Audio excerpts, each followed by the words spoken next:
Greetings, programs. This is Wretch. Welcome back to An English Haunting.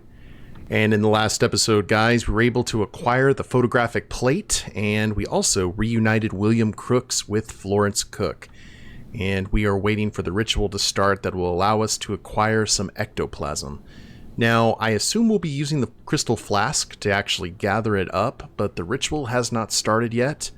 We went ahead and examined the cage. I guess let's go ahead and see what else we have in this room and see what we can do to actually get things going. Mr. Crooks. Yes? Do you think this will work? Do you have doubts? Well, if there's a medium with a bad reputation, it is Florence Cook. But she seems very convinced of it. Florence never told me about Sergeant Hughes, but she was afraid when I asked about her first mediumistic experiences. We'll find out in a moment. Fair enough. We've got a screen, Charlotte Cook, and Florence herself. Let's talk to Charlotte. Be quick about taking the sample, will you? I'll do that. There's no one hiding behind the screen if that's what you suspect, Mr. Moore. Sorry, professional habit. Mr. Moore, I am ready. Remember, as soon as the ectoplasm materializes, I take a sample and you cut the connection. Exactly. Ectoplasm is just a reflection of the entity, a business card. It's not the entity itself. It's only an announcement that his soul is about to enter our reality. If you're quick enough in taking the sample, I'll have enough time to close all the doors to Sergeant Hughes. Shall we begin? At your convenience.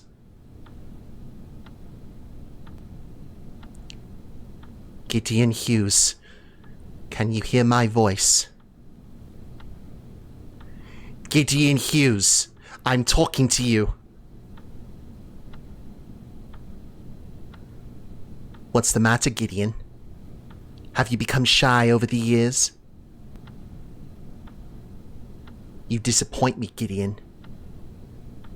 You used to manifest yourself without being asked. What is the problem now?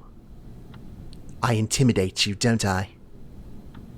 I know what's happening here.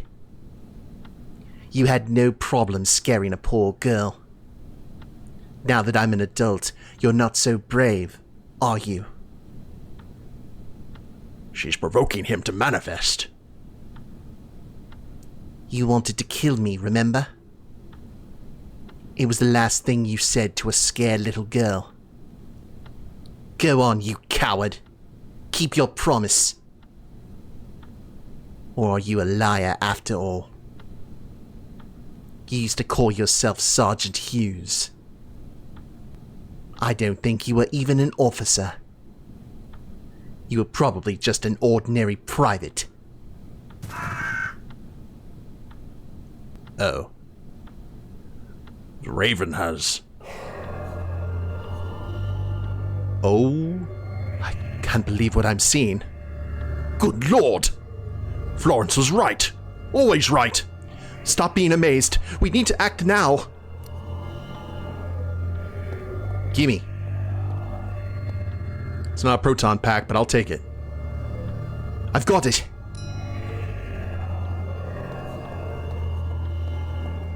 Now, close your mouth. Now, Aunt Florence. Cut the connection. It's all over now. Right? Miss Cook? Aunt Florence? Are you well, Aunt Florence?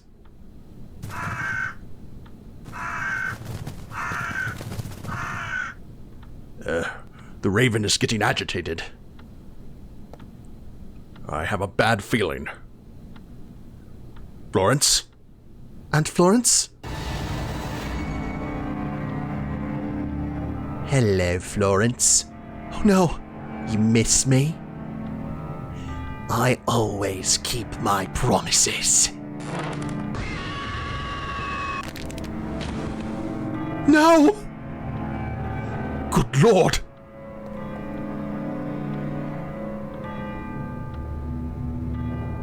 She's dead. No.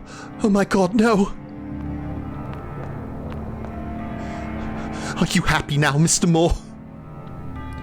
I am sorry. Shut up! Listen to me, please. No! You're the one who has to listen to me. Because ever since you walked into this damn house, you have not listened to me. I begged you to give up your endeavor. And look what you've done. You've got your damn sample. So get out of this house before I do something crazy. It should not have ended like this. But your aunt... I said leave! Phew.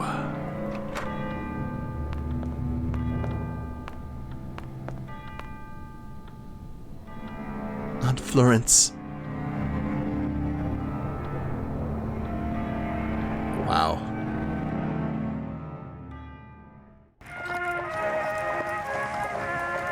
Well then. Let's, I guess, head back to Nelson's workshop. Beatrice, it has been a day. Actually, let's look at this. A sample of ectoplasm taken from the emanation of the late Florence Cook's body. I managed to speak with Florence Cook. Yes, and I've obtained this. By all the branches of modern science. Is that what I think it is? A sample of ectoplasm, indeed. I can't believe it. Florence Cook was not a fraud. Oh, Patrick, do you realize what this means? We could offer the world solid proof that the beyond exists. I think you're being overly optimistic, Beatrice. Look at the sample. It's nothing but a luminous, amorphous gas. Skeptics will settle for any simple explanation. You're right. They need to see a ghost with their own eyes. And that's all we'll give them. But for now, I'm bursting with happiness. Give it to me. I'll start assembling the sample in the box of revelations.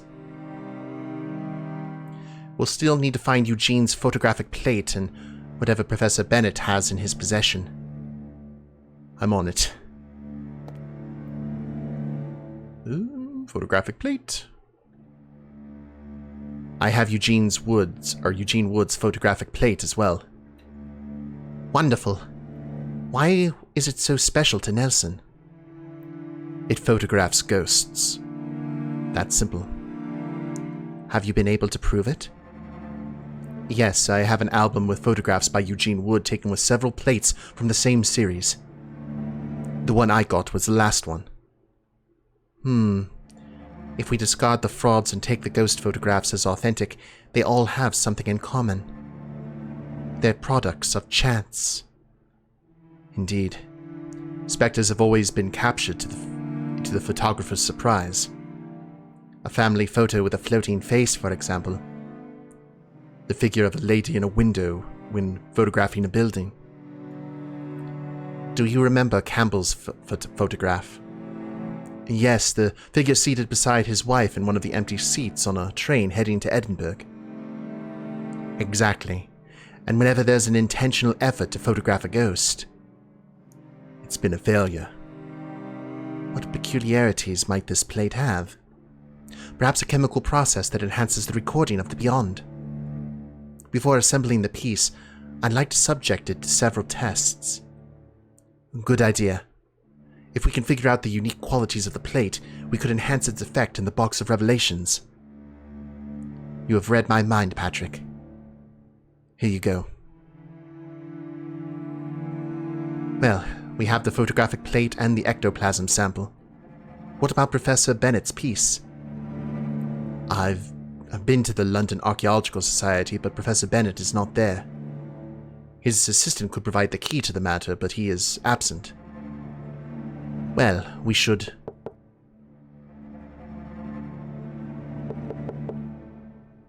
Who knows we are here? No one. You may come in. It is open. Good afternoon. My name is Arthur Conan Doyle. Oh my god. You must be Professor Moore. Conan Doyle? The writer? I'm afraid so. I'm a great admirer of yours. An admirer of me or of Sherlock Holmes? Should we suspend the search? I found the Utah episode more interesting than the detective investigation. I prefer your macabre tales like The Parasite or Lot Number 249. You should foster that genre more. Well, that was my wish, but a damn detective, a violin-playing drug addict, held me hostage for many years.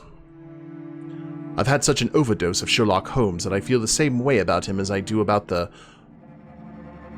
foie gras pot I overate some time ago. I have no idea how to pronounce that. Just hearing his name is enough to make me feel queasy. I hate to interrupt this book club, gentlemen. But what the hell are you doing here, Mr. Doyle? The reason for my visit is that I saw a light from the street, and I hope to find Professor Nelson Ward here. Do you know him? I've always followed his investigations with interest, Professor Moore. We had a meeting with your colleague. The Hermetic Order of the Golden Dawn and I ended up funding the Box of Revelations. In fact, yesterday we donated a large amount specifically to Professor Bennett's excavation in Peru. But our friend Nelson Ward insisted this time it should be deposited into the university's name. I don't know why. Wait a moment. Do you mean that money belongs to the professor, not to the university? Exactly. The professor hasn't stolen anything, Beatrice. So it seems. If this whole affair smelled fishy to me before, it smells even worse now. I see that you're aware of the unfortunate incident with the professor, and that you're unaware of his whereabouts. We know nothing. We came here in search of a clue that might shed light on where we could find him. But we've had no luck. I believe you. I see that despite the professor's absence, the manufacturing of the Box of Revelations continues. Are you working on it? Yes, we've managed to obtain the ectoplasm sample and Eugene Wood's photographic plate. Are you serious?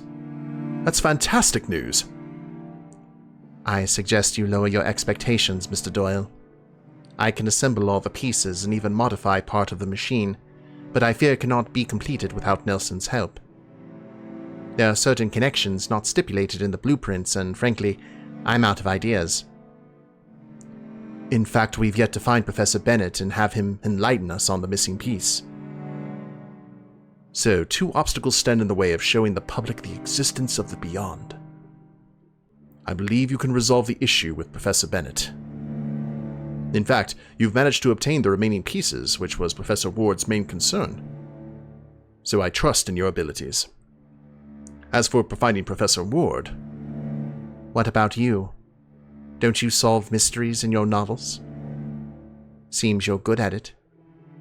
My dear, I began writing my Sherlock Holmes stories knowing at all times what has happened. I'm a writer, I'm not a detective. But if I'm honest, I believe it's time to put my deductive skills into practice and compete with my most successful creation in intelligence. I have contacts all over the city and some suspicion of what might have happened to your friend. They're just conjectures, but if I take the right approach... Yes, that's what I'll do. You, Professor Moore, try to locate Professor Bennett. The great dame of Phantasmagoria, whom I deeply admire and who seems to have revealed herself as a great scientist, will continue working on the machine. As for me, I will scour London in search of the missing professor. Is that all right with you? Thank you for your help, Mr. Doyle. You can call me Arthur. We're a team now. We're not quite there yet. Let's settle for something in between. How about Sir Arthur? Well, if you wish. I'll get going. I hope to bring good news. Tell me something, Sir Arthur. What interest does the Golden Dawn have in the Box of Revelations? We are very curious about the beyond. Perhaps more than the average person. Although our desire was not to share that information if the machine bore fruit. Knowledge is power, isn't it? You are correct, Miss Shaw. But Professor Ward insists on it. He wants to share the results with the world. There's a dispute about this in the Order. But as far as I'm concerned, I am with Professor Ward. You chose well. I'll return to the London Archaeological Society to see if this Oscar Kong has returned, or Koenig. Good luck to the both of you. See you shortly.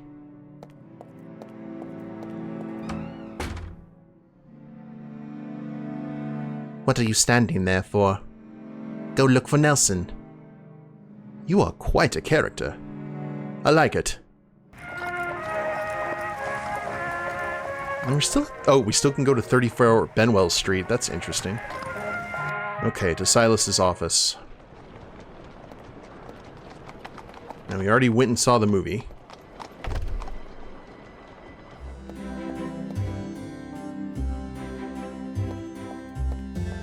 Knock on the door. Let's see. No one's answering.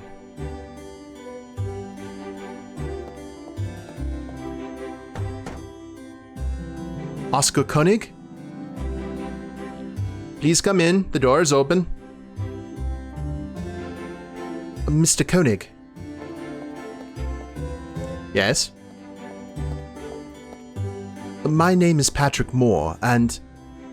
Professor Moore? You are Professor Ward's colleague. I have been eager to meet you. May I ask you some questions? Of course.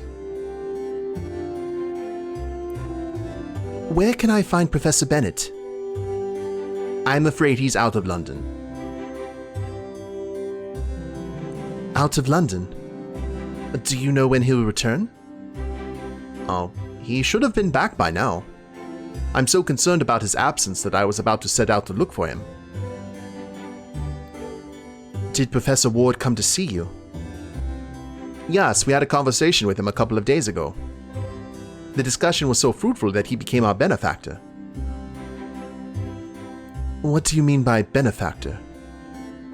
He will finance our excavation in Peru. According to my colleague's notes, Professor Bennett is involved with a...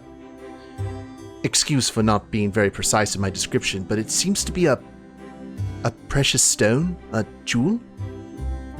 The Scarlet Stone, yes. As colleagues, didn't he inform you about it? There are too many things he didn't inform me about, so I hope you can enlighten me. A week ago, after thorough research, we published an article where we announced that we had located the whereabouts of the Scarlet Stone. We omitted the details, of course. We didn't want that area swarming with treasure hunters benefiting from our discovery. Professor Ward read that article and came to propose an arrangement with us. What arrangement? I will be honest with you. We struggled to find funding for our excavations. Those close-minded idiots think we're chasing fantasies. They wouldn't fund us even for our train ticket to Birmingham. On the other hand, Professor Ward mentioned having a significant sum from a donation and offered to finance our excavation in Peru in exchange for using the Scarlet Stone in one of his experiments. We need that money, Professor. My mentor's reputation has declined in recent years. We're outcast within the Archaeology Guild. The deal seemed fair and beneficial to both parties. What is the Scarlet Stone? It's an artifact. Its construction dates back to the dawn of time. We believe it was made by the Herbans. What does the artifact do? The Scarlet Stone generates continual high-voltage energy on its own, without any external assistance. A potent and inexhaustible source of energy. Interesting. It is also the source of legends. What kind of legends? Nothing relevant. Fantasies and superstitions. It is said that its creators were frightened by what it could do. They decided to hide it so that no human would misuse it. As I said, I intend to set out to search for Professor Bennett. I fear something may have happened to him. He might have found the artifact and had an unfortunate accident. Or perhaps he hasn't found it yet. Although if that were the case, he would have informed me via telegram. The train leaves tonight for Erswell, Scotland. That's where the Scarlet Stone is located. Would you like to accompany me? Scotland? I would like to, as this concerns both of us. But I'm having trouble obtaining the appropriate attire for such an endeavor. Don't worry about that. I see you're the same size as me. I can lend you clothes from my suitcase. What do you say? Will you join me? It will be a pleasure, although I need to inform my colleague Beatrice that I'll be absent for a few days first. Sounds perfect. The train departs from King's Cross at 10. I'll be waiting for you. Germans and Britons share the same sense of punctuality. So, let's honor that. I'll be there. I forgot that he was German. I was kind of doing a slight Scandinavian thing. Oh, all aboard. We will soon arrive in Scotland. Don't get too excited, Professor Moore.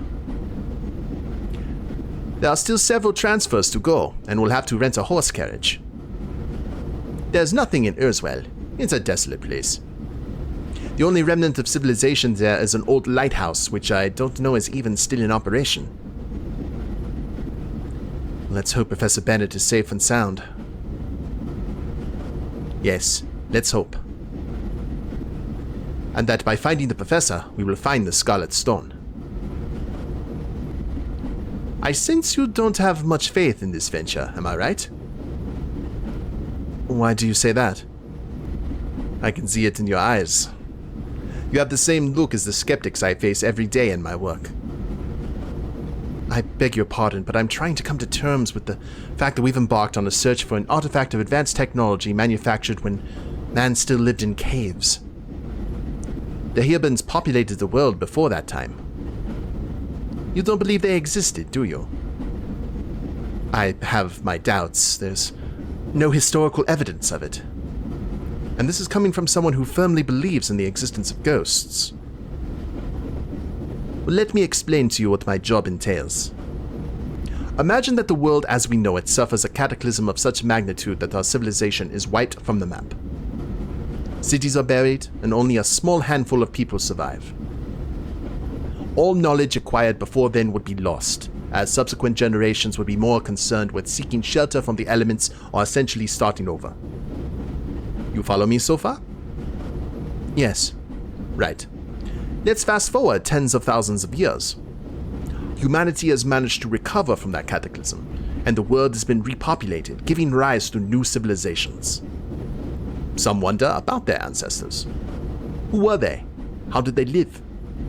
So they began to establish archaeological sites, and based on what they could find in these excavations, they conclude that humans emerged after that cataclysm we discussed earlier. There's nothing further back because they haven't found any archaeological remains suggesting otherwise. A logical thought, but not entirely accurate. However, not all knowledge was lost in the cataclysm. Thanks to the oral tradition, fragments of that era survived and were reflected in scrolls or books. Several of them talk about, let's say, an artifact called the Voice of the Dead. Several archaeologists decide to search for it. It's impossible for that to exist, say the most conservative ones. It's a fantasy. The only things we found are sticks and stones, say the most skeptical ones. Have you dug deeper or explored certain uncharted latitudes? Ask a rebellious archaeologist. The response from the close-minded group would be indifference or rejection. So that archaeologist starts digging on his own. And what does he find? A gramophone. A damn gramophone with a poor Johnny record. An object out of its time. An artifact that is impossible for humans whose greatest technological achievement was a spear to hunt animals and feed themselves. Yet for the civilization that perished in that cataclysm, it was just an entertainment device that could be manufactured anywhere in the world. Well, that's what the Scarlet Stone is. It's not the magical stone or a fantasy. Perhaps for the Herbans, it was the equivalent of a car engine to us. I understand what you're saying. By the way, you mentioned that its creators were frightened by what it could do. Yes, that is documented in Maires Nostri by Celso de Rhodas and Tempest Quod Noquam Fort by Edemo. Would you like my opinion? Sure, go ahead. Let's say one of our armies creates a projectile capable of wiping out an entire regiment. They decide to use it in a war, but this projectile is so powerful that it destroys the entire city. If my faith in humanity coincides with that of the military, they would be frightened by what that artifact was capable of, and they would agree never to use it again. That could be what the Scarlet Stone represents. A source of energy that the Herbans couldn't control. This has been a very interesting conversation, Mr. Koenig. Call me Oscar. But today has been a very hectic day and my body can't take anymore. Do you mind if I take a nap? Oh, don't worry about me. Rest, if this rattling English sheep train allows it. Thank you very much. Good night, Oscar. Good duck, Professor Moore.